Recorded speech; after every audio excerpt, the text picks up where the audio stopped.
ಅವಳು ತುಂಬ ಬೇಡ್ಕೊಳ್ತಾಳೆ. ಆದರೂ ತನಗೆ ಏನು ಮಾಡಬೇಡಿ ಅಂತ ಕೇಳ್ಕೊಳ್ತಾರೆ. ಅವರು ಒತ್ತಾಯಪೂರ್ವಕವಾಗಿ ಅವಳ ಮೇಲೆ ಬಲಪ್ರಯೋಗ ಮಾಡಿ ಒಬ್ಬರ ನಂತರ ಒಬ್ಬರು ಸರದಿಯಲ್ಲಿ ಅವಳ ಮೇಲೆ ಅತ್ಯಾಚಾರ ನಡೆಸ್ತಾರೆ.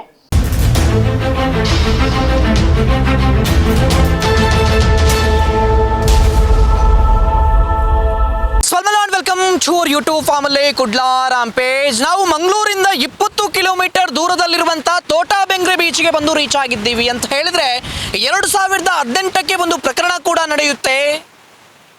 ಒಬ್ಬ ಯುವತಿಯನ್ನು 7 ಜನ ಅತ್ಯಾಚಾರ ಮಾಡಿರುವಂತಹ ಪ್ರಕರಣ. ಯುವತಿ ಗೆಳೆಯನ ಜೊತೆಗೂ ಕೂಡ ಬಂದಿರ್ತಾಳೆ. ಈ ಸಮಯದಲ್ಲಿ ಅವರು ಕೂತ್ಕೊಂಡು ಅಲ್ಲಿ ಟೈಮ್ ಸ್ಪೆಂಡ್ ಮಾಡುವಂತ ಸಮಯದಲ್ಲಿ ಇಲ್ಲಿಯ ಸ್ಥಳೀಯರು 7 ಜನ ಬಂದು ಆ ಯುವಕನಿಗೆ ಹೊಡೆದು ಈ ಯುವತಿಯನ್ನು ಇಲ್ಲೇ ಪಕ್ಕದಲ್ಲಿರುವಂತಹ ಪೊದೆಗೆ ಕರ್ಕೊಂಡು ಹೋಗಿ ಅತ್ಯಾಚಾರ ಮಾಡಿರುವಂತಹ ಘಟನೆ. ಈಗ ಆ 4 ಜನ ಯುವಕರಿಗೆ 20 ವರ್ಷ ಶಿಕ್ಷೆ ಕೂಡ ಆಗಿರುವಂಥದ್ದು. ಮಧ್ಯಾಹ್ನ 12:30ರ ಸಮಯಕ್ಕೆ ಈ ಯುವಕ ಮತ್ತು ಯುವತಿ ಈ ಬೆಂಗ್ರೆ ಬೀಚಿಗೆ ಅಂತ ಹೇಳಿ ಬರ್ತಾರೆ ಒಂದಷ್ಟು ಟೈಮ್ ಸ್ಪೆಂಡ್ ಮಾಡೋಕೆ. ಯುವತಿ ಹೇಳುವಂಥ ಪ್ರಕಾರ ಅವನು ನನ್ನ ಗೆಳೆಯ ಅನ್ನುವಂಥ ವಿಚಾರದಲ್ಲಿ ಟೈಮ್ ಸ್ಪೆಂಡ್ ಮಾಡ್ತಾ ಇದ್ದಂಥ ಸಂದರ್ಭದಲ್ಲಿ 7 ಜನ ಯುವಕರು ಕೂಡ ಬರ್ತಾರೆ, ಇಲ್ಲಿಯ ಸ್ಥಳೀಯರು ಅಂತೇಳಿ ಕೂಡ ಸಿಕ್ಕಿರುವಂತಹ ಮಾಹಿತಿ. ಅವರು ಬಂದು ಕೇಳ್ತಾರಂತೆ, ನೀವೇನು ಇಲ್ಲಿ ಮಾಡೋಕೆ ಬಂದಿದ್ದೀರಾ ಅಂತೇಳಿ. ಅದಕ್ಕೆ ಒಂದಷ್ಟು ಮಾತುಕತೆ ನಡೆಯುತ್ತೆ. ನಂತರ ಯುವಕನಿಗೆ ಹೊಡೆದು ಅವನನ್ನು ಇಲ್ಲೇ ಪಕ್ಕದಲ್ಲಿ ಕೂರಿಸಿ ಈ ಯುವತಿಯನ್ನು ಇದೇ ಪಕ್ಕದಲ್ಲಿ ಇರುವಂತಹ ಪೊದೆಗೆ ಕರ್ಕೊಂಡು ಹೋಗಿ ರೇಪ್ ಮಾಡಿರುವಂತಹ ಘಟನೆ. ನಾನು ನಿಮಗೆ ಪ್ಲೇಸನ್ನು ತೋರಿಸ್ತಾ ಹೋಗ್ತೀನಿ, ನೋಡಿದರೆ ಗೊತ್ತಾಗುತ್ತೆ. ಇದು ಕಂಪ್ಲೀಟ್ ಆಗಿ ಬೆಂಗ್ರೆ ಬೀಚ್.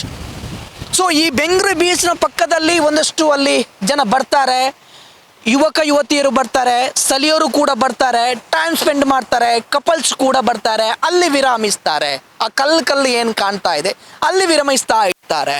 ಇದೇ ರೀತಿಯಾಗಿ ಇಬ್ರು ಕಪಲ್ಸ್ ಬಂದು ಕೂರಿರ್ತಾರೆ. ಈ ಸ್ಥಳೀಯ ಯುವಕರು ಬಂದು 7 ಜನ ಬಂದು ಇವರ ಹತ್ರ ಕೇಳ್ತಾರಂತೆ, ನೀವು ಏನು ಇಲ್ಲಿ ಮಾಡೋಕೆ ಬಂದಿದ್ದೀರಾ ಅಂತೇಳಿ ಆ ಯುವತಿಯ ಜೊತೆಗೂ ಕೂಡ ಕೇಳ್ತಾರೆ. ಅವಳ ಜೊತೆಗೆ ಬಂದಿದ್ದಂಥ ಯುವಕನಿಗೆ ಹೊಡೆಯೋಕ್ಕೂ ಕೂಡ ಶುರು ಮಾಡ್ತಾರೆ. ಹೊಡೆದು ಅಲ್ಲೇ ಪಕ್ಕದಲ್ಲಿ ಹೊಡೆಯೋಕ್ಕೂ ಕೂಡ ಶುರು ಮಾಡ್ತಾರಂತೆ. ನಂತರ ಈ ಯುವತಿಯನ್ನು ಕರ್ಕೊಂಡು ಬಂದು ಇಲ್ಲೇ ಪಕ್ಕದಲ್ಲಿರುವಂಥ ಪೊದೆ ಏನು ಕಾಣ್ತಾ ಇದೆ ನಿಮಗೆ, ಆ ಪೊದೆಯಲ್ಲಿ ಅವಳನ್ನು ಅತ್ಯಾಚಾರ ಮಾಡಿರುವಂಥದ್ದು 7 ಜನ. ಒಬ್ಬರ ಮೇಲೆ ಒಬ್ಬರು ಬಂದು ಕೂಡ ಅತ್ಯಾಚಾರ ಮಾಡಿರುವಂಥದ್ದು ಈ ಪೊದೆಯಲ್ಲಿ. ಒಂದಷ್ಟು ಜನ ಯುವಕನಿಗೆ ಹೊಡಿತಾ ಇದ್ರು, ಮತ್ತೆ ಒಂದಷ್ಟು ಜನ ಬಂದು ಇಲ್ಲಿ ಅತ್ಯಾಚಾರ ಕೂಡ ಮಾಡ್ತಾ ಇದ್ರು. 7 ಜನ ನಿರಂತರವಾಗಿ 12:30 ಗಂಟೆಗೆ ಬರ್ತಾರೆ. 2 ಗಂಟೆಯ ತನಕ ಅತ್ಯಾಚಾರವನ್ನು ಕೂಡ ಎಸಗ್ತಾರೆ. ಒಬ್ಬ ಯುವಕ ಅದರಲ್ಲಿ ಈ ಅತ್ಯಾಚಾರ ಎಸಗಿದಂತಹ ಹುಡುಗಿ ಹತ್ರ ನಂಬರ್ ಕೂಡ ಕೇಳ್ತಾನೆ. ಅವಳ ನಂಬರನ್ನು ಕೂಡ ಇವನ ಮೊಬೈಲ್ಗೆ ಫೀಡ್ ಕೂಡ ಮಾಡ್ತಾನೆ. ಯಾರಿಗೂ ಕೂಡ ಹೇಳಬಾರ್ದು, ಪೊಲೀಸರಿಗೆ ಹೇಳಬಾರ್ದು, ಮನೆಯಲ್ಲಿ ಹೇರಬಾರ್ದು ಅಂತೇಳಿ ಹೆದರಿಸ್ತಾನೆ. ಏನಾದರೂ ಇದ್ರೆ ನನಗೆ ಕಾಲ್ ಮಾಡು ಅಂತೇಳು ಕೂಡ ಹೇಳ್ತಾನೆ. ನಂತರದಲ್ಲಿ ಇವಳು ಹೆದರ್ತಾಳೆ, ಮನೆಗೆ ಹೋಗ್ತಾಳೆ. ನೆಕ್ಸ್ಟ್ ಡೇ ಕೂಡ ಕಾಲ್ ಮಾಡ್ತಾನಂತೆ ಇವನು, ನನ್ನ ಜೊತೆಗೆ ಸಹಕರಿಸಬೇಕು ಅನ್ನುವಂಥ ವಿಚಾರದಲ್ಲಿ. ಸೊ ಆಗ ಏನೋ ಅಪ್ಸೆಟ್ ಅಲ್ಲಿ ಇರ್ತಾಳೆ. ಮನೆಯ ಭಾವ ಕೂಡ ಹೇಳ್ತಾನಂತೆ, ಏನಾಯ್ತು ನಿಂಗೆ ಅಂತ. ಸೊ ಇವಳೆಲ್ಲ ವಿವರಿಸ್ತಾಳೆ, ಹೀಗಾಯ್ತು ಅಂತೇಳಿ, ಈಗ ನನಗೆ ಅವನು ಕಾಲ್ ಮಾಡ್ತಾ ಇದ್ದಾನೆ, ಮತ್ತೆ ಸಹಕರಿಸಬೇಕು ಅಂತೇಳಿ ಹೇಳ್ತಾ ಇದ್ದಾನೆ ಅಂತೇಳಿ. ಸೊ ಈ ಮನೆಯವ್ರು ಏನು ಮಾಡ್ತಾರೆ, ಇಲ್ಲಿಂದ ಬಂಟ್ವಾಳ ಸ್ಟೇಷನ್ಗೆ ಹೋಗಿ ಕಂಪ್ಲೇಂಟನ್ನು ಕೂಡ ಕೊಡ್ತಾರೆ. ಹಾಗಾಗಿ ಅಲ್ಲಿ ಬಂಟ್ವಾಳ ಸ್ಟೇಷನಲ್ಲಿ ಪೊಲೀಸರು ಹೇಳ್ತಾರಂತೆ, ನಮ್ಮ ವ್ಯಾಪ್ತಿಗೆ ಇದು ಬರುವುದಿಲ್ಲ, ಇಲ್ಲಿ ನೀವು ಕಂಪ್ಲೇಂಟನ್ನು ಕೊಡೋಕೆ ಆಗೋದಿಲ್ಲ ಅಂತ. ನಂತರ ಬಂದು ಈ ಫ್ಯಾಮಿಲಿಯವರು ಸುಮ್ಮನೆ ಇರ್ತಾರೆ. ಬೆದರಿಕೆ ಕೂಡ ಇದೆ, ಒಂದು ವೇಳೆ ಕಂಪ್ಲೇಂಟ್ ಅನ್ನು ಕೊಟ್ಟರೆ ಮಾನ ಮರ್ಯಾದೆ ಎಲ್ಲ ಹೋಗುತ್ತೆ, ಮತ್ತೆ ಏನೋ ಆಗುತ್ತೆ ಅಂತೇಳಿ ಗೊತ್ತಿಲ್ಲ. ಸೊ ಈ ಕಾರಣಕ್ಕಾಗಿ ಕಂಪ್ಲೇಂಟ್ ಅನ್ನು ಕೊಡೋದು ಬೇಡ ಅಂತೆ. ನಂತರ ಸ್ಥಳೀಯರಿಗೂ ಕೂಡ ಈ ವಿಚಾರ ಗೊತ್ತಾಗುತ್ತೆ. ಸ್ಥಳೀಯರಿಗೆ ಗೊತ್ತಾದ ನಂತರ ಸ್ಥಳೀಯರು ಪೊಲೀಸರಿಗೆ ಇನ್ಫಾರ್ಮ್ ಮಾಡ್ತಾರೆ. ಮತ್ತೆ ಇಲ್ಲಿಯ ಪೊಲೀಸರು ತನಿಖೆ ಮಾಡಿದಂಥ ಸಂದರ್ಭದಲ್ಲಿ ಮನೆಗೂ ಕೂಡ ಬರ್ತಾರೆ, ಯುವತಿಯ ಮನೆಗೂ ಕೂಡ ಬರ್ತಾರೆ, ಮನವೊಲಿಸ್ತಾರೆ. ಅಮ್ಮ ಈ ರೀತಿಯಾಗಿ ಇದೆ, ನೀವು ಕಂಪ್ಲೇಂಟ್ ಕೊಡಿ, ಏನಾಗುವುದಿಲ್ಲ, ನಿಮ್ಮ ಜೊತೆಗೆ ನಾವಿದ್ದೀವಿ ಅನ್ನುವಂಥ ವಿಚಾರದಲ್ಲಿ ಪೊಲೀಸರು ಮನವೊಲಿಸ್ತಾರೆ. ನಂತರದಲ್ಲಿ ಕಂಪ್ಲೇಂಟ್ ಆಗುತ್ತೆ, ಇನ್ವೆಸ್ಟಿಗೇಷನ್ ಕೂಡ ಸ್ಟಾರ್ಟ್ ಆಗುತ್ತೆ. ಬಂಟ್ವಾಳದ ಪೊಲೀಸರು ಯಾರು ಈ ಕೇಸನ್ನು ತೆಗೆದುಕೊಂಡಿಲ್ಲ. ಸೊ ಅವರನ್ನು ಕೂಡ ಅಮಾನತು ಮಾಡಲಾಗಿದೆ. ಇಲ್ಲಿ 7 ಜನರು ಅತ್ಯಾಚಾರ ಮಾಡಿದ್ದಾರೆ, ಪೊಲೀಸ್ ಸ್ಟೇಷನ್ ಅಲ್ಲಿ ಕಂಪ್ಲೇಂಟ್ ತೆಗೆದುಕೊಳ್ಳುವುದಿಲ್ಲ ಅಂತ ಹೇಳಿದ್ರೆ ಏನರ್ಥ ಇದ್ರದ್ದು? ಅವರು ನೊಂದಿದ್ದಾರೆ, ಬೆಂದಿದ್ದಾರೆ, ಎಲ್ಲಾನು ಕೂಡ ಆಗಿದೆ. ಅಂದ ಮೇಲೂ ಕೂಡ ರಕ್ಷಣೆಗೆ ನಿಲ್ಬೇಕಾದ ಪೊಲೀಸರು ಕಂಪ್ಲೇಂಟ್ ತೆಗೆದುಕೊಳ್ಳುವುದಿಲ್ಲ ಅಂತ ಹೇಳಿದ್ರೆ ಏನರ್ಥ? ಅಮಾನತು ಕೂಡ ಮಾಡಿದ್ದಾರೆ ಈಗ ಆ ಪೊಲೀಸರು. ಒಂದು ವೇಳೆ ಅವರು ಇಲ್ಲಿ ಕೂತಿರುವಂಥದ್ದು ಸರಿಯಲ್ಲ, ಅಥವಾ ಇಲ್ಲಿ ಅವರು ಏನೋ ಬೇರೆ ರೀತಿಯ ಕೆಲಸ ಮಾಡ್ತಾ ಇದ್ದಾರೆ ಅಂತೇಳಿ ಯುವಕರಿಗೆ ಗೊತ್ತಾದರೆ ಪೊಲೀಸರಿಗೆ ಕಂಪ್ಲೇಂಟ್ ಕೊಡಬೇಕು, ಅವರನ್ನು ಇಲ್ಲಿಂದ ಕಲಿಸಬೇಕು. ಅದನ್ನು ಬಿಟ್ಟು ಇವರು ಆ ಯುವಕನಿಗೆ ಹೊಡೆದು ನೀವೇನು ಮಾಡೋಕೆ ಬಂದಿದ್ದೀರಾ ಅಂತೇಳಿ ಕೇಳಿ ಅಲ್ಲಿ ಹೋಗಿ ಪೊದೆಯಲ್ಲಿ ರೇಪ್ ಮಾಡ್ತಾರೆ 7 ಜನರು ಸೇರಿ ಅಂತ ಹೇಳಿದ್ರೆ ಯೋಚನೆ ಮಾಡಿ ಯಾವ ರೀತಿಯ ಮನಸ್ಥಿತಿ ಇರ್ಬೋದು ಅಂತೇಳಿ. ತನ್ನ ತಂಗಿ ಅಥವಾ ತನ್ನ ಅಕ್ಕ ತನ್ನ ತಾಯಿ ಇರ್ತಾರೆ, ಅವರಿಗೂ ಕೂಡ ಆ 7 ಜನರಿಗೆ ಅವರು ಕೂಡ ಯೋಚನೆ ಮಾಡಬೇಕು, ನನ್ನ ಮನೆಯವರಿಗೆ ಈ ರೀತಿ ಆದ್ರೆ ಹೇಗೆ ಅನ್ನುವಂಥ ವಿಚಾರದಲ್ಲಿ ಬೇರೆಯವರು ಕೆಟ್ಟ ದೃಷ್ಟಿಯಲ್ಲಿ ನೋಡಿದ್ರೆ, ನನ್ನ ಅಕ್ಕ ನನ್ನ ತಾಯಿ ನನ್ನ ತಂಗಿಯನ್ನು ಯಾರಾದರೂ ಇದೇ ರೀತಿಯಾಗಿ ಅತ್ಯಾಚಾರ ಮಾಡಿದ್ರೆ 20 ವರ್ಷ ಜೈಲು ಶಿಕ್ಷೆ ಕೂಡ ಆಗಿದೆ ಈ 4 ಜನರಿಗೆ. ಅದರಲ್ಲಿ 3 ಬಾಲ ಅಪರಾಧಿಗಳು. ಸೊ ಹಾಗಾಗಿ ಬಾಲ ನ್ಯಾಯಾಲಯದಲ್ಲಿ ಆ ಪ್ರಕರಣ ನಡೀತಾ ಇದೆ. ಅವರಿಗೆ ಯಾವ ರೀತಿಯಾಗಿ ಶಿಕ್ಷೆ ಆಗುತ್ತೆ ಅಂತ ಹೇಳಿ ಕೂಡ ನೋಡ್ಬೇಕಾದೆ. ಸೊ ಇಲ್ಲಿ ಸ್ಥಳೀಯರ ಹತ್ರನೂ ಕೂಡ ಮಾತಾಡಿದೆ ನಾನು. ಅವರು ಹೇಳುವಂಥದ್ದು ಏನು ಅಂತ ಹೇಳಿದ್ರೆ ಖಂಡಿತ ಖುಷಿಯ ವಿಚಾರ. ಅತ್ಯಾಚಾರಿಗಳಿಗೆ ಶಿಕ್ಷೆ ಆಗಿರುವಂಥದ್ದು ಒಳ್ಳೆಯ ವಿಚಾರ. ಇಂಥ ಘಟನೆ ಇನ್ನು ಮುಂದೆ ಯಾವುದೇ ಕಾರಣಕ್ಕೂ ನಡೆಯಬಾರದು. ಇದು ನಮ್ಮ ಬೆಂಗ್ರೆಯಲ್ಲಿ ನಡೆದಿದೆ ಅಂತ ಹೇಳಿದ್ರೆ ನಮಗೆ ಬೇಸರ ಆಗುತ್ತೆ ಹೇಳೋಕೆ ಅಂತ. ಇದಕ್ಕೆ ವಾದ ಮಂಡಿಸಿದಂತಹ ಪಬ್ಲಿಕ್ ಪ್ರಾಸಿಕ್ಯೂಟರ್ ಕೂಡ ಒಂದಷ್ಟು ಮಾತಾಡಿದ್ದಾರೆ, ಕೇಳ್ಕೊಂಡು ಬನ್ನಿ. ನಾನು ಜ್ಯೋತಿ ಪ್ರಮೋದ್ ನಾಯ್ಕ್ ಅಂತ, ಸರ್ಕಾರಿ ಅಭಿಯೋಜಕರು, ಜಿಲ್ಲಾ ನ್ಯಾಯಾಲಯ ಮಂಗಳೂರು. 2ನೇ ಹೆಚ್ಚುವರಿ ನ್ಯಾಯಾಲಯ ಮಂಗಳೂರಿನಲ್ಲಿ ಆದಂತಹ ಒಂದು ತೀರ್ಪಿನ ಬಗ್ಗೆ ಹೇಳ್ತಾ ಇದ್ದೀನಿ. ಸಾಮೂಹಿಕ ಅತ್ಯಾಚಾರದ ಕೇಸಿನ ಮೇಲಾದಂತಹ ತೀರ್ಪು ದಿನಾಂಕ 18/11/2018 ಮಧ್ಯಾಹ್ನ 12:30 ಗಂಟೆ ಸುಮಾರಿಗೆ ಪ್ರಕರಣದ ಒಬ್ಬಳು ಸಂತ್ರಸ್ತೆ ಅವಳ ಗೆಳೆಯ ಜೊತೆಗೆ ಅಲ್ಲಿ ತೋಟಬೆಂಗ್ರೆ ಬೀಚಿಗೆ ಹೋಗಿರ್ತಾಳೆ ವಾಯುವಿಹಾರಕ್ಕಾಗಿ. ಅಲ್ಲಿ ಆರೋಪಿತರು 4 ಜನ, ಅವ್ರ ಜೊತೆಗೆ 3 ಜನ ಕಾನೂನು ಸಂಘರ್ಷಕ್ಕೊಳಗಾದಂತಹ ಬಾಲಕರು ಇರ್ತಾರೆ. ಎಲ್ಲರೂ ಸೇರಿ ಅವರು ಕೂತು ಇದ್ದಂಥ ಸ್ಥಳಕ್ಕೆ ಹೋಗಿ ಅವರಿಗೆ ಕೇಳ್ತಾರೆ, ಯಾರು ನೀನು, ಎಲ್ಲಿಂದ ಬಂದೆ ಅಂತೆಲ್ಲ ಕೇಳ್ತಾರೆ. ಅವಳ ವಿಷಯವನ್ನು ಕೇಳ್ತಾರೆ. ಅದಕ್ಕೆ ಅವಳು ಹೇಳ್ತಾಳೆ, ನಾನು ಗೆಳತಿಯಾಗಿ ಬಂದಿದ್ದೀವಿ ಅಂತ ಹೇಳ್ತಾಳೆ ಅವಳು. ಅದಕ್ಕೆ ಅವರು ಕೇಳ್ತಾರೆ, ಇಲ್ಲಿ ಮಾಡಲಿಕ್ಕೆ ಬಂದಿದ್ದ ಅಂತೇಳಿ ಇಲ್ಲಿಯ ಗ್ರಾಮ್ಯ ಭಾಷೆಯಲ್ಲಿ ಕೇಳ್ತಾರೆ.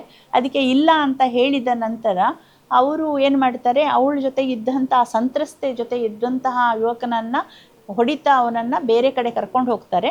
ಮತ್ತು ಉಳಿದವರು ಅವಳನ್ನು ಇನ್ನೊಂದೆಡೆಗೆ ಒಂದು ಪೊದೆ ಜಾಗದಲ್ಲಿ ಕರ್ಕೊಂಡು ಹೋಗಿ ಅವಳು ತುಂಬ ಬೇಡ್ಕೊಳ್ತಾಳೆ. ಆದರೂ ತನಗೆ ಏನು ಮಾಡಬೇಡಿ ಅಂತ ಕೇಳ್ಕೊಳ್ತಾರೆ. ಅವರು ಒತ್ತಾಯಪೂರ್ವಕವಾಗಿ ಅವಳ ಮೇಲೆ ಬಲಪ್ರಯೋಗ ಮಾಡಿ ಒಬ್ಬರ ನಂತರ ಒಬ್ಬರು ಸರದಿಯಲ್ಲಿ ಅವಳ ಮೇಲೆ ಅತ್ಯಾಚಾರ ನಡೆಸ್ತಾರೆ. ಮತ್ತು ಅವಳನ್ನು ಈ ಅತ್ಯಾಚಾರ ಮಾಡುವಂಥ ಸಂದರ್ಭದಲ್ಲಿ ನೀನು ಏನಾದರೂ ಇದ್ರ ಬಗ್ಗೆ ಯಾರಿಗಾದರೂ ಹೇಳಿದ್ದೆ, ಈ ವಿಚಾರವನ್ನು ಹೇಳಿದೆ ಅಂದರೆ ನಿನ್ನನ್ನು ಮತ್ತು ನಿನ್ನ ಗೆಳೆಯನನ್ನು ಸಾಯಿಸುವುದಾಗಿ ಒಂದು ಬೆದರಿಕೆ ಹಾಕ್ತಾರೆ. ಮತ್ತು ಅವಳು ಮೊಬೈಲನ್ನು ಕಸ್ಕೊಂಡು ಅದರಲ್ಲಿ ಒಂದು ಆರೋಪಿ ಅವನ ಮೊಬೈಲ್ ನಂಬರನ್ನು ಫೀಡ್ ಮಾಡಿ ನಾನು ಫೀಡ್ ಮಾಡಿದ್ದೀನಿ ಅಂತ ಹೇಳಿ ಕೊಡ್ತಾನೆ. ಅದರ ನಂತರ ಅವಳು ಸುಮಾರು 12:30 1 ಗಂಟೆ ನಂತರ 2 ಗಂಟೆ ತನಕ ಅವಳ ಮೇಲೆ ಅತ್ಯಾಚಾರ ಆಗ್ತದೆ. ಅದ ನಂತರ ಅವಳು ಮನೆಗೆ ಬರ್ತಾಳೆ, ತುಂಬ ಗಾಬರಿಯಲ್ಲಿರ್ತಾಳೆ, ಯಾರಿಗೂ ಹೇಳೋದಿಲ್ಲ ಆ ವಿಚಾರವನ್ನು. ಅದರ ನಂತರ ಅವಳಿಗೆ ಆ ಮೊಬೈಲ್ನಲ್ಲಿ ನಂಬರ್ ಫೀಡ್ ಮಾಡಿದಂಥ ಆರೋಪಿ ಫೋನ್ ಮಾಡ್ತಾನೆ. ಫೋನ್ ಮಾಡಿದಾಗ ಇವಳಿಗೆ ಗಾಬರಿ ಆಗ್ತದೆ. ಮತ್ತೆ ಅವಳು ಅದನ್ನು ತಡಿಲಿಕ್ಕೆ ನೋಡ್ತಾಳೆ, ಅದು ಸ್ಪಂದಿಸಲಿಕ್ಕೆ ಹೋಗೋದಿಲ್ಲ. ಅದು ವಿಚಾರದಲ್ಲಿ ಅವಳು ಫೋನಲ್ಲಿ ಮಾತಾಡ್ತಾ ಇರಬೇಕಾದ್ರೆ ಅವನ ಭಾವ ನೋಡ್ತಾನೆ, ಏನು ವಿಚಾರ ಅಂತ ಕೇಳ್ತಾನೆ. ಆವಾಗ ಅವಳು ಒತ್ತಾಯಪಡಿಸಿದಾಗ ಹೇಳ್ತಾಳೆ ತನ್ನ ಮೇಲೆ ಈ ಥರ ಎಲ್ಲ ಆಗಿದೆ ಅಂತ. ಅದರ ನಂತರ ಅವರು ವಿಚಾರ ಎಲ್ಲ ಮನೆಯಲ್ಲೆಲ್ಲ ತಿಳ್ಕೊಂಡು ಬಂಟ್ವಾಳಕ್ಕೆ ಹೋಗ್ತಾರೆ. ಬಂಟ್ವಾಳಕ್ಕೆ ಹೋಗಿ ಅಲ್ಲಿ ಕಂಪ್ಲೇಂಟ್ ಕೊಡಲಿಕ್ಕೆ ಹೋಗ್ತಾರೆ. ಅಲ್ಲಿ ಈ ಏನು ಅತ್ಯಾಚಾರ ನಡೆದಂಥ ಸ್ಥಳ ಈ ವ್ಯಾಪ್ತಿಯಲ್ಲಿ ಬರುವುದಿಲ್ಲ ಅಂತ ಹೇಳಿ ಅಲ್ಲಿ ಕಂಪ್ಲೇಂಟ್ ಆಗೋದಿಲ್ಲ.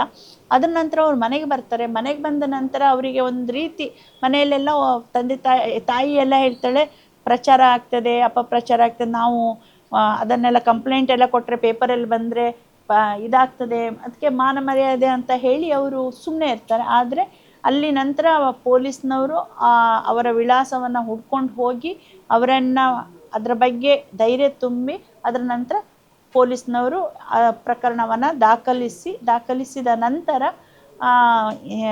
ಈ ಆರೋಪಿತರನ್ನೆಲ್ಲ ದಸ್ತಗಿರಿ ಮಾಡಿದ ನಂತರ ಪ್ರಕರಣದಲ್ಲಿ ಸಂಪೂರ್ಣ ತನಿಖೆ ನಡೀತದೆ.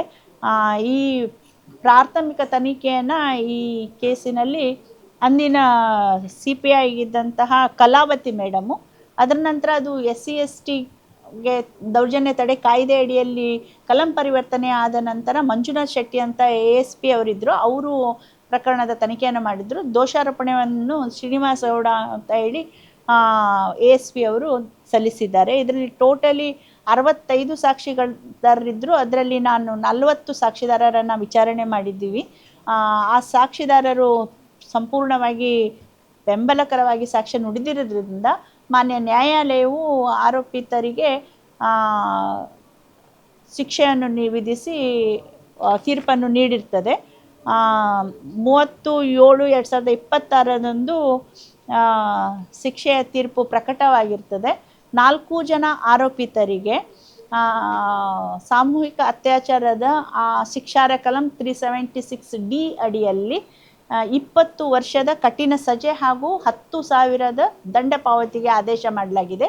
ಮತ್ತು ಅವಳ ಒಂದು ಮಾನಹಾನಿ ಮಾಡಲಿಕ್ಕೆ ಪ್ರಯತ್ನಿಸಿದ ಬಗ್ಗೆ ಸಹ 5,000 ದಂಡ ಮತ್ತು 1 ವರ್ಷದ ಸಜೆ, ಮತ್ತು ಅವಳನ್ನು ಬೆದರಿಕೆ ಹಾಕಿದ ಬಗ್ಗೆ ಅವರಿಗೆ 2,000 ರೂಪಾಯಿ ದಂಡ ಹಾಗೂ 1 ವರ್ಷದ ಸಾದಾ ಸಜೆ, ಮತ್ತು ಅವಳನ್ನು ಮತ್ತು ಅವಳ ಗೆಳೆಯನನ್ನು ದೈಹಿಕವಾಗಿ ಕೈಯಿಂದ ಹೊಡೆದು ಹಲ್ಲೆ ಮಾಡಿದ್ದಕ್ಕೆ ಸಹ 6 ವರ್ಷದ ಸಾದಾ ಸಜೆ ಮತ್ತು 1 ವರ್ಷದ ದಂಡ ಪಾವತಿ, ಮತ್ತು ಅವರು ಇಬ್ಬರನ್ನ ತಡೆ ಹಿಡಿದು ಅತ್ಯಾಚಾರ ಮಾಡಿದ ಕಾರಣಕ್ಕಾಗಿ ಅವರಿಗೆ 500 ರೂಪಾಯಿ ತಲಾ 500 ರೂಪಾಯಿ ದಂಡವನ್ನು ವಿಧಿಸಿ ಮಾನ್ಯ ನ್ಯಾಯಾಲಯ ಆದೇಶ ಮಾಡಿದೆ. ಅದರಲ್ಲಿ ಟೋಟಲ್ ದಂಡ 74,000 ದಂಡ ಪಾವತಿಗೆ ಆದೇಶ ಆಗಿದೆ. ಅದರಲ್ಲಿ 14,000 ಸರ್ಕಾರಕ್ಕೆ ಭರಪಾಯಿ ಮಾಡಲಿಕ್ಕೂ 60,000 ಹಣವನ್ನು ಬಾಧಿತಳಿಗೆ ಕೊಡುವಂತೆಯೂ ಹಾಗೂ ಬಾಧಿತಳ ಒಂದು ಮೊಬೈಲ್ ಇದೆ ಅದನ್ನು ಅವಳಿಗೆ ಹಿಂತಿರುಗಿಸಲಿಕ್ಕೆ ಆದೇಶ ಮಾಡಿದೆ ನ್ಯಾಯಾಲಯ. ಹಾಗೂ ಇದರಲ್ಲಿ ವಶಪಡಿಸಿಕೊಂಡಂತಹ ಆರೋಪಿತರ ಮೊಬೈಲ್ಗಳನ್ನು ಸರ್ಕಾರಕ್ಕೆ ಮುಟ್ಟುಗೋಲು ಹಾಕಲಿಕ್ಕೆ ಆದೇಶ ಮಾಡಿದೆ. ಇದು ಒಂದು ತುಂಬ ಒಳ್ಳೆಯ ಸಂದೇಶ ನೀಡುವಂಥ ಹಾಗೂ ಈ ಅತ್ಯಾಚಾರಿಗಳಿಗೆ ಕಾನೂನು ಎಷ್ಟು ಕಠಿಣ ಇದೆ ಅನ್ನುವಂಥದ್ದು ತೋರಿಸುವಂಥ ಒಂದು ತೀರ್ಪಾಗಿರೋದ್ರಿಂದ ಪ್ರಕರಣವನ್ನು ನಡೆಸಿದ್ದು ಮತ್ತು ಅದರ ಬಗ್ಗೆ ಏನು ಶ್ರಮ ವಹಿಸಿದ್ದು ಅದು ಎಲ್ಲ ನನಗೆ ತುಂಬ ನೆಮ್ಮದಿ ಕೊಟ್ಟಿದೆ. ಅತ್ಯಾಚಾರ ಪ್ರಕರಣಗಳಲ್ಲಿ ಹೆಚ್ಚಿನ ಸಾಕ್ಷ್ಯ ಏನಂತ ಹೇಳಿದರೆ ಬಾಧಿತಳ ಸಾಕ್ಷ್ಯ ಬಹುಮುಖ್ಯವಾದಂಥ ಸಾಕ್ಷ್ಯ. ಇದರಲ್ಲಿ ಇರುವಂಥದ್ದು ಅವಳದೇ ಹೆಚ್ಚಿನ ಸಾಕ್ಷ್ಯ ಇಲ್ಲಿ ತುಂಬ ಮಹತ್ವ ವಹಿಸಿದೆ. ಬಾಲಾಪರಾಧಿಗಳಿಗೆ ಅವರಿಗೆ ಇಲ್ಲಿ ಬಾಲನ್ಯಾಯ ಮಂಡಳಿಯಲ್ಲಿ ಅವ್ರ 3 ಜನರದ್ದು ಪ್ರಕರಣ ನಡೀತಾ ಇದೆ ಅಂತ ಹೇಳಿ ಗೊತ್ತಿದೆ ಅಷ್ಟೇ. ಅದರ ಬಗ್ಗೆ ಹೆಚ್ಚಿನ ಮಾಹಿತಿ ನನ್ನಲ್ಲಿ ಲಭ್ಯವಿಲ್ಲ.